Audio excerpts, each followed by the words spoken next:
Ang premarital sex po ba or sex out of marriage ay mako-consider na pangangalunya o pakikiapid? Ano po ang sinasabi ng Biblia dito? Ang sasagot niyan ay si Brother Eddie Soriano. Ganito yon kapatid. Yung pangangalo niya, hindi lang sa may asawa yun iniaatang. Babasahin ko ang 19:9 ni Mateo, pakinggan niyo pong mabuti.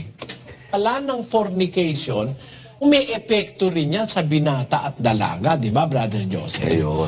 Nagiging apat kayo na mangangalo niya di ba? Ngayon, yung tinatanong mo, yung premarital sex, siyempre mali yun, kapatid. Ang sexual act ng isang lalaki at babae, it is considered by science as the greatest happiness, earthly happiness and physical happiness of mankind. It is in the Bible, it is a gift of God. Sa Diyos galing yung pleasure ng sexual relationship ng lalaki at babae. But biblically speaking, it must be done before the eyes of God. It must be done in accordance with God's will. Kailangan ito'y ginagawa ng ayon sa kalooban ng Diyos.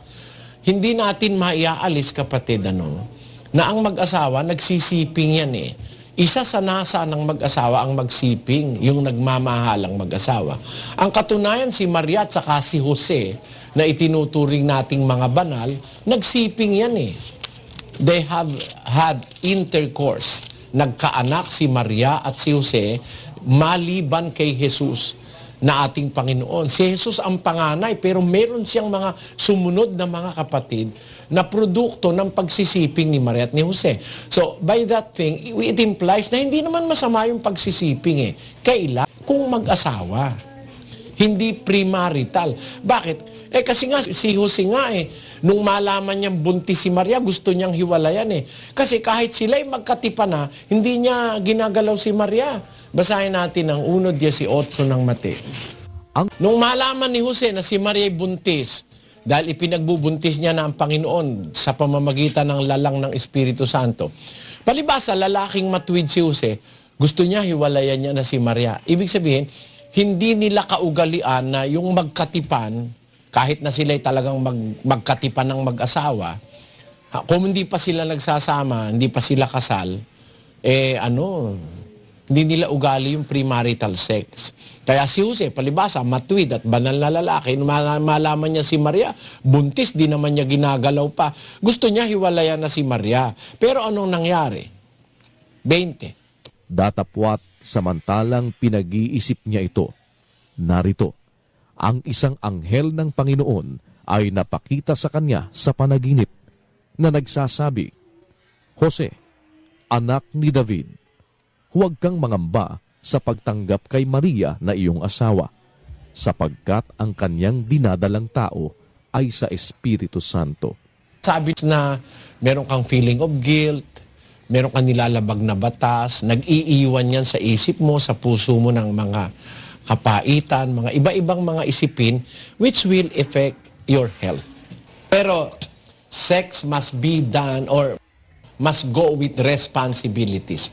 Yung responsible parenthood, kung tawagin nila sa family planning, Hindi ang sex a pleasure lang. It goes with it so much responsibilities at saka mga mga wisdom na dapat mong matutunan. Kaya yung premarital sex sa Biblia, it will destroy society and it will erode morality at higit sa lahat, kapatid na Josel, nakakagawa yan ng mga taong walang takot sa Diyos, yung irresponsible sex. Alam mo kung bakit? Paano po? Bakit? Unang-una, pagka natikman mo na yung babae, halimbawa, nagkataon, hindi mo naman masyadong nagustuhan, sira na yung isang buhay ng babae. No? Opo, tama po. At pagkatapos, tumikim ka uli ng isa pa, nakakasama na sa'yo yun, Brother Josel. Bakit po, Brother Eli? Nagkakaroon ka na ng comparison Parang mas masarap pa yung natikmang kong una kaysa dito.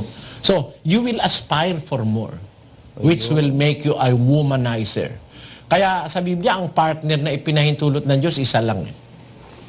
Asawa ng isang babae lamang. Kasi you will not have a chance to compare, Brother Joseph. So you will not aspire for something which is evil against God. Something which is against God's will. Kaya pagka talagang yun lang ang napangasawa mo, yun lang ang natikman mo, ginawa niyo yung sex doon sa within the bounds of marriage, hindi ka wala kang feeling of guilt, meron kayong affection, meron kayong nananatiling pagmamahal sa isa't isa, that will be a very healthy relationship physically and spiritually.